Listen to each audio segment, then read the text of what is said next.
नमस्कार, हमारा उत्तर प्रदेश देख रहे हैं आप। मैं हूं आपके साथ भावना त्रिपाठी। बसंत पंचमी के पावन पर्व पर हमारे चैनल हेड बृजमोहन सिंह रघुवंशी ने पंडित जी से खास चर्चा की, जिसमें बसंत पंचमी के महत्व को लेकर खास बातचीत हुई। और इस खास चर्चा में पंडित जी ने क्या कुछ कहा, आइए आपको सुनाते हैं। नमस्कार। आज बसंत पंचमी का एक पावन पर्व है और इस पावन पर्व पे आप समझते हैं कि आखिरकार माँ सरस्वती जी को हम उनकी वंदना करते हैं और उनसे आशीर्वाद लेते हैं। और इसी अवसर पे आज हमारे साथ मौजूद हैं पंडित जी। पंडित जी, आपका बहुत बहुत स्वागत है और आपका बहुत धन्यवाद कि आपने हमें समय दिया। हम खास तौर से आज के विषय में जानना चाह रहे हैं कि बसंत पंचमी को लेकर के तमाम तरीके की लोग बात करते हैं। कोई कहता है ये सरस्वती जी का जन्म दिवस है, कोई कहता है ऋतु जो जब बदलती है तो उसको बसंत जब आती है तो उसके लिए होता है। कुछ प्रदेशों में इसको बसंत पंचमी को माना जाता है कि उनके लिए एक नया वर्ष शुरू है। हम अपने दर्शकों को चाहते हैं आपके माध्यम से पता लग सके आखिरकार बसंत पंचमी की क्या अहमियत है, क्या भूमिका है, वो हमारे दर्शकों को बताएं। देखिए, सबसे पहले तो साधना चैनल के माध्यम से जो लोग भी हमें देख रहे हैं, सबको सादर प्रणाम है मेरा। मैं श्याम जी मिश्रा।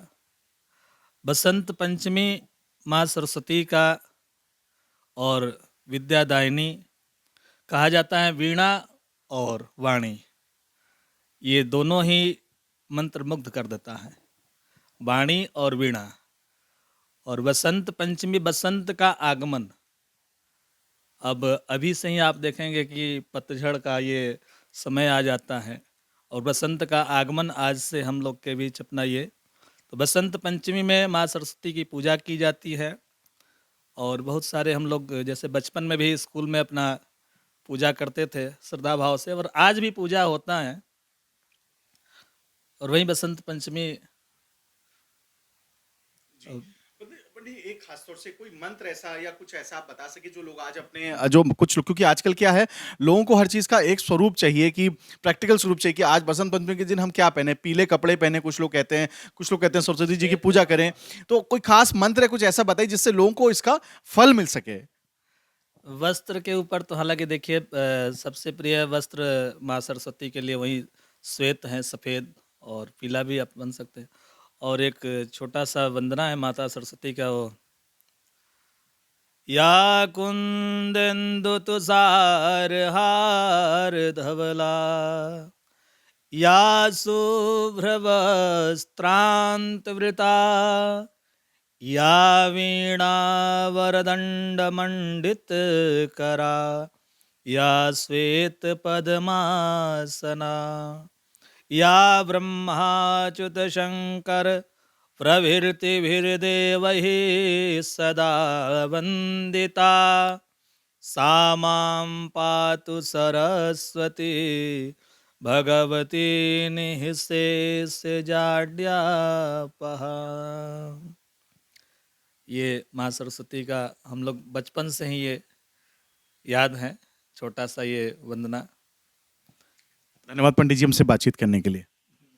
तो ये थे धर्माचार्य और पंडित जी, जिन्होंने आज बसंत पंचमी के शुभ अवसर पे आप सबको कुछ ऐसी बातें बताई जिसका अगर आप इसको कहीं ना कहीं ग्रहण करते हैं तो निश्चित रूप से आने वाले समय में, भविष्य में और आपके जीवन में सिर्फ सफलता ही आपको मिलेगी।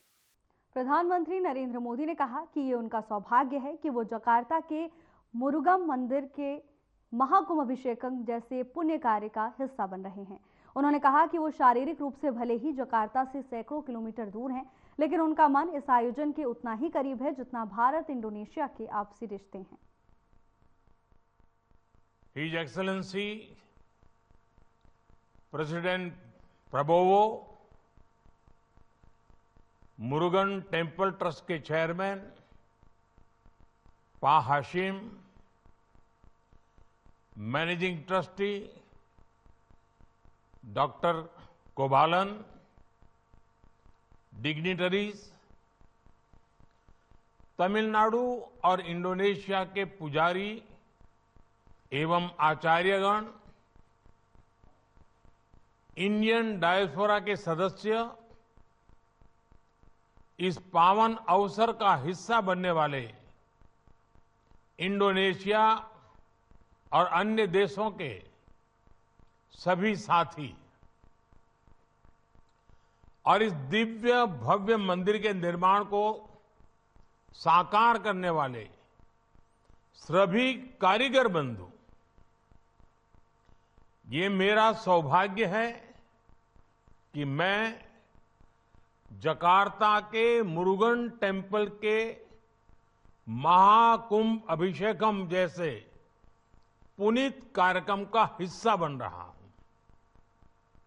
माय ब्रदर प्रेसिडेंट प्रबोवो, उनकी मौजूदगी ने इसे मेरे लिए और विशेष बना दिया है। मैं फिजिकली भले ही जकार्ता से सैकड़ों किलोमीटर दूर हूं, लेकिन मेरा मन इस आयोजन के उतने ही करीब है जितना भारत इंडोनेशिया के आपसी रिश्ते। अभी कुछ ही दिन पहले प्रेसिडेंट प्रबोवो भारत से 140 करोड़ भारतवासियों का प्यार लेकर गए हैं। मुझे विश्वास है उनके जरिए आप सब हर भारतीय की शुभकामनाओं को वहां अनुभव कर रहे होंगे। मैं आप सभी को और भारत इंडोनेशिया समेत दुनिया भर में भगवान मुरुगन के करोड़ों भक्तों को जकार्ता टेम्पल के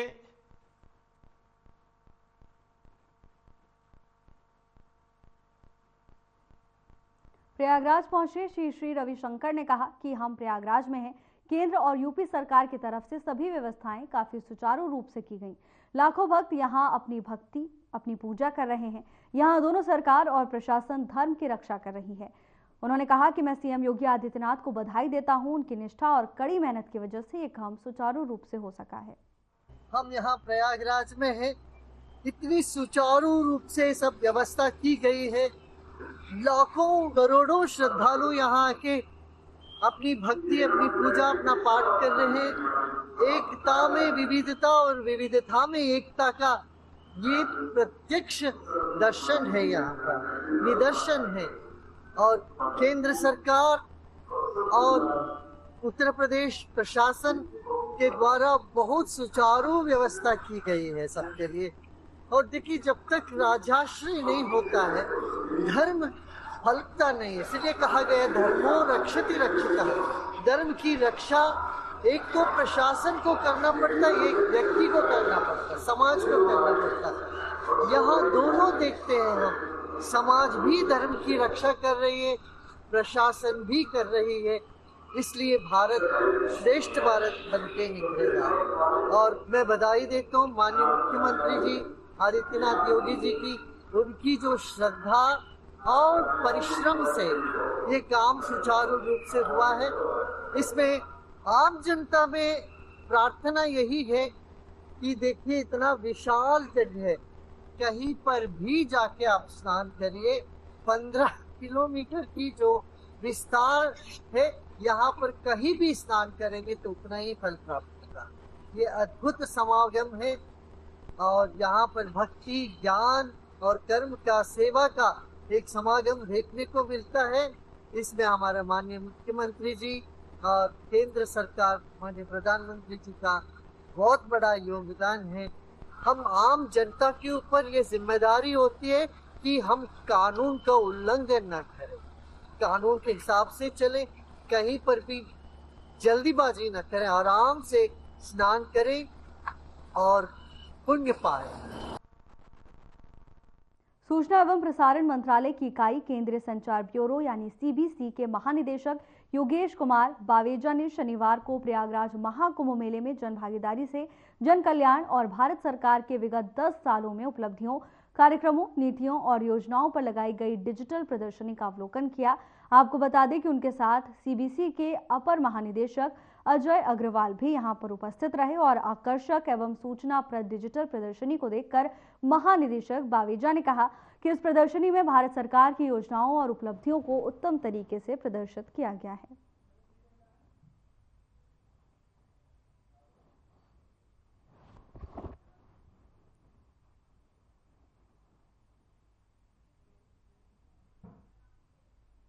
गोंडा में हम सभी के भविष्य के लिए आर्द्र भूमियों का संरक्षण विषय कार्यक्रम का शुभारंभ किया गया, जिसमें मुख्यमंत्री योगी आदित्यनाथ शामिल हुए।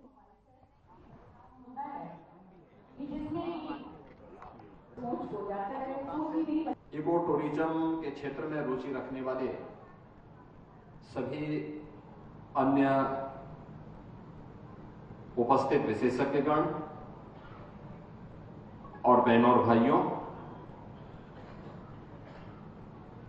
आज का दिन जनपद गोंडा के लिए बहुत महत्वपूर्ण दिन है, जब यहां की एक प्राकृतिक झील को एक अंतर्राष्ट्रीय मान्यता प्राप्त कराने के उद्देश्य से वर्ल्ड वेटलैंड्स डे के अवसर पर यह कार्यक्रम यहां आयोजित है। अर्गा और पार्वती नाम की दो प्राकृतिक झील, यह वास्तव में प्रकृति की मूल स्वरूप की ओर हम सबका ध्यान आकर्षित करती है।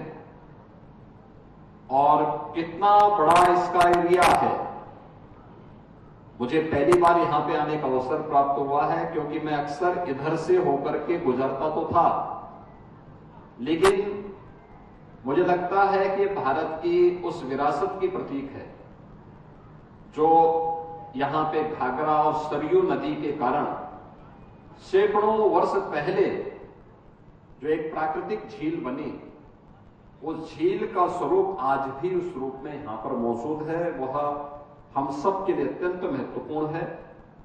और इस कार्यक्रम को यहां पर आयोजित करने के लिए मैं आदरणीय प्रधानमंत्री जी का, केंद्रीय पर्यावरण और वन मंत्री के रूप में यहाँ के लोकप्रिय सांसद को हृदय से धन्यवाद देता हूं कि उन्होंने इस कार्यक्रम को यहां पर आयोजित करके उसको एक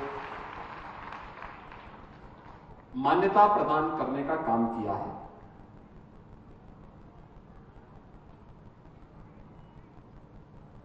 जितनी भी प्राकृतिक झील होती हैं, यानी वेटलैंड्स होती हैं, यह हमारे पारिस्थितिकी तंत्र का एक महत्वपूर्ण केंद्र होता है। यह भूजल संरक्षण के लिए, सिंचाई और पेयजल की उपलब्धता, बाढ़ और सूखे पर नियंत्रण,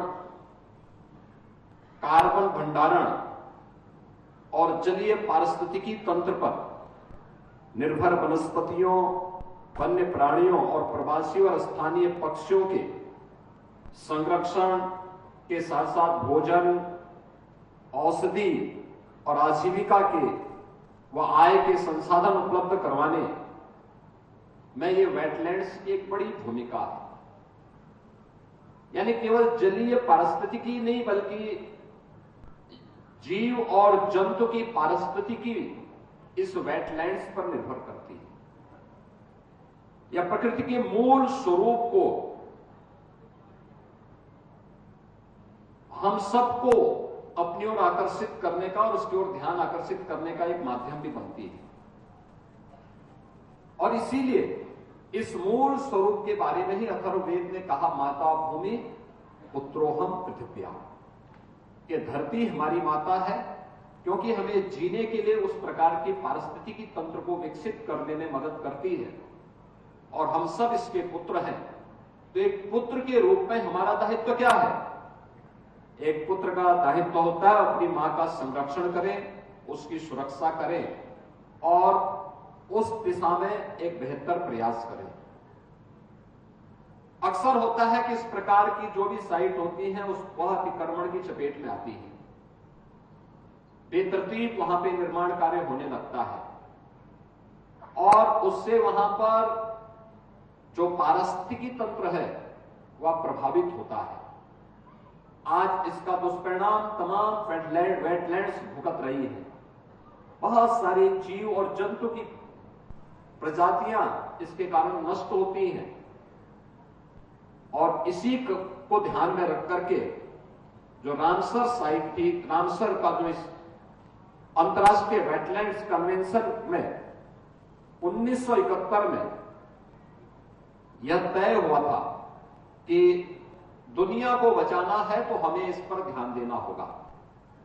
ये रामसर ईरान के अंदर एक स्थल है जहां पर एक इंटरनेशनल कन्वेंशन के माध्यम से 1971 से लगातार ये कार्यक्रम आयोजित होते हैं और दुनिया का ध्यान इस ओर आकर्षित किया गया था। और हमें बताते हुए प्रसन्नता है कि आज आदरणीय प्रधानमंत्री जी की प्रेरणा से, यानी देश की आजादी के बाद 65 वर्षों में मात्र 23 रामसर साइट तैयार हुई थी, यानी वेटलैंड साइट को चिन्हित किया गया था जिन्हें मान्यता मिली थी। और पिछले 10 वर्ष में देश के अंदर 63 नई साइट को इसके लिए चिन्हित किया गया। यानी हमें अपने पारिस्थितिकी तंत्र को बचाने के लिए, भारत को समग्र विकास की दिशा में अग्रसर करने के लिए आज प्रधानमंत्री मोदी जी कितने आग्रही हैं, वह इसी से आप अंदाजा लगा सकते हैं। इस 65 वर्षों में हम लोगों ने लक्ष्य प्राप्त किया मात्र 23 का, और पिछले 10 वर्ष में हमने उस 23 साइट को बढ़ा करके आज 89 साइट तक पहुंचाने में सफलता प्राप्त की है। अकेले उत्तर प्रदेश के अंदर आप देखेंगे बहुत सारे ऐसे साइट हैं। उसके संरक्षण की दिशा में भी प्रयास हमें निरंतर करने पड़ेंगे। उस दिशा में एक नई शुरुआत होनी चाहिए। बहुत सारी जगह हम लोगों ने चिन्हित करके भी दिए हैं और मुझे अच्छा लगा कि यह कार्यक्रम उस दिशा में एक नया प्रयास प्रारंभ, इसके माध्यम से हम प्रारंभ करने में सफल होंगे। अगर यह वेटलैंड्स की दृष्टि से, अगर हमने इसको टूरिज्म की दृष्टि से विकसित किया, मैं भी देख रहा था वहां से कि कैसे कितने प्रकार की चिड़िया यहां पर बैठी हुई है। और याद रखना, ये यहां की स्थानीय भी है और प्रवासी भी है। कुछ पक्षियां तो ऐसी हैं जो हजारों किलोमीटर की दूरी तय करते हुए यहां पर आई है, और फिर जैसे यहां थोड़ी सी गर्मी बढ़ेगी फिर ये यहां से वापस अपने देश की ओर जाने लग जाएंगे। ये अपने साथ वहां की स्मृतियों को भी लेके आते हैं, वहां की परिस्थितियों को भी हमें अवगत कराने के लिए ये प्रेरित करती है। और याद करिए, जो एक छोटी सी पक्षी है कितने हजार किलोमीटर की दूरी तय करते हुए अपने आप आती है, हर बार आती है। ऐसा नहीं कि कभी वह गायब हो जाए, हर बार आती है फिर अपने समय पे वापस भी चली जाती है। यहां के स्थानीय स्तर पर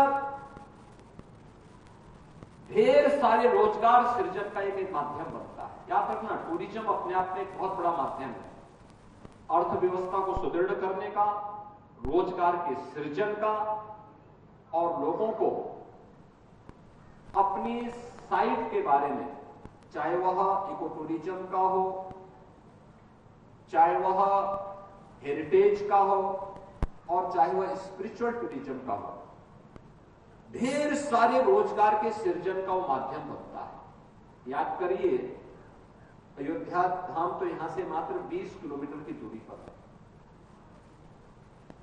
और 20 किलोमीटर की दूरी अयोध्या धाम की। हम लोगों ने थोड़ा सा वहां पे ध्यान दिया, कनेक्टिविटी वहां की ठीक कर ली, थोड़ी सुविधाएं वहां बढ़ाई।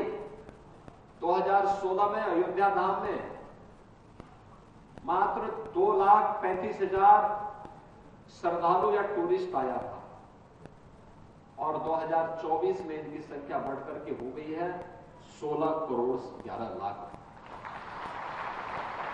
आप अनुमान करिए, क्या 2,35,000 में और 16 करोड़ 11 लाख में कोई अंतर ही नहीं है क्या?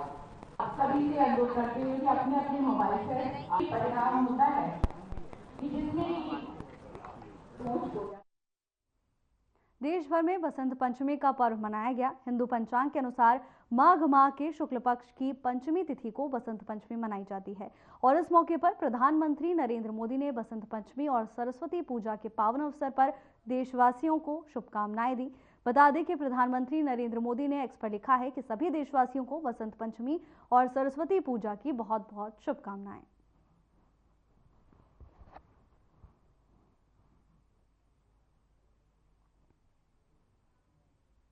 महाकुंभ में लोगों का सैलाब उमड़ रहा है। बता दें कि जारी आंकड़ों के अनुसार 10 लाख से अधिक कल्पवासी पहुंचे। 62,36,000 तीर्थयात्रियों ने दर्शन किए और अब तक कुल 72,36,000 से अधिक लोगों ने स्नान किया है। आपको बता दें कि जारी आंकड़ों के अनुसार 1 फरवरी तक 33,61,000 से ज्यादा लोगों ने स्नान किया।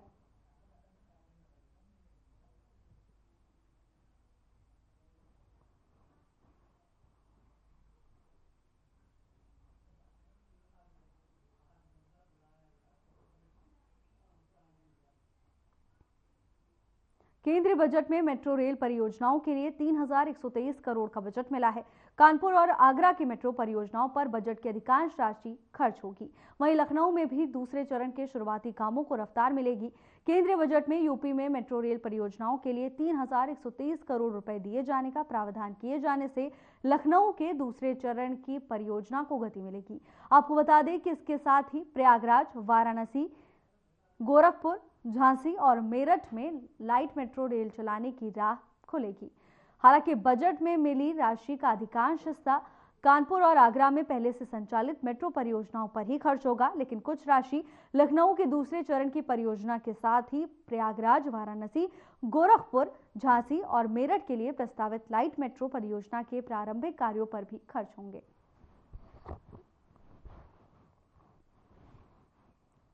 मेट्रो परियोजना का बजट मिल चुका है। बता दें कि करोड़ों रुपए का ये बजट है। कानपुर आगरा परियोजना पर ये राशि खर्च होगी और उसके बाद दूसरे चरण में भी विकास कार्य पर ये राशि खर्च की जाएगी। बता दें कि मेट्रो परियोजना का बजट मिल चुका है। करोड़ों रुपए का ये बजट प्रस्तावित किया गया है। दिल्ली में विधानसभा चुनाव को लेकर प्रधानमंत्री मोदी ने हुंकार भरी। पीएम ने दिल्ली विधानसभा चुनाव पर चर्चा की। क्या कुछ कहा, आप खुद सुनिए।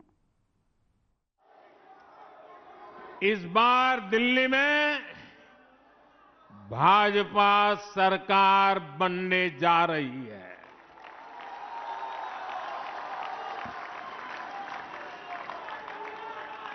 इस बार पूरी दिल्ली कह रही है, अब की बार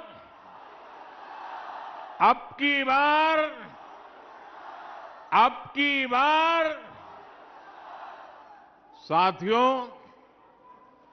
दिल्ली की आपदा पार्टी ने यहां के 11 साल बर्बाद कर दिए हैं। मेरे दिल्ली के हर परिवार से प्रार्थना है कि राज्य में हमें आप सबकी, दिल्ली वासियों की सेवा का मौका जरूर दें। मैं गारंटी देता हूं, आपकी हर मुसीबत, हर परेशानी को दूर करने के लिए खप जाऊंगा।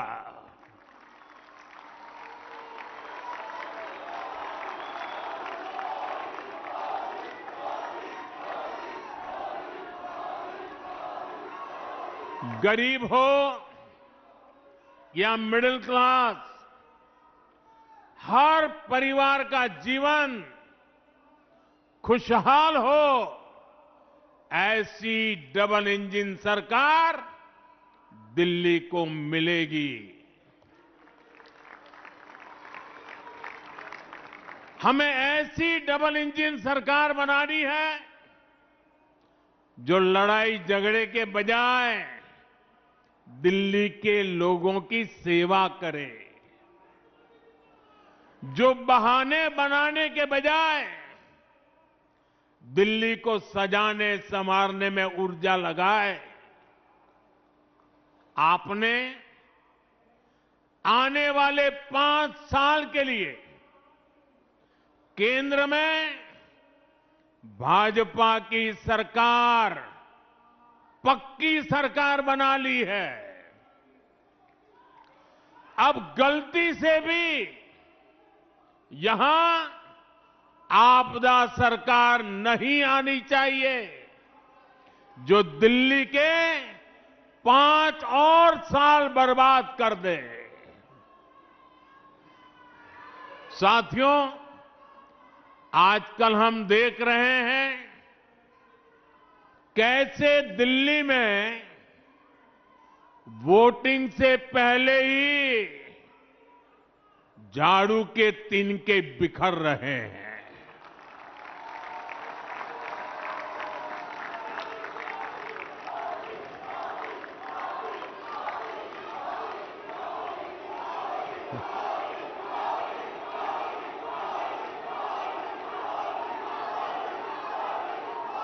आपदा के लीडर्स उसे छोड़कर जा रहे हैं।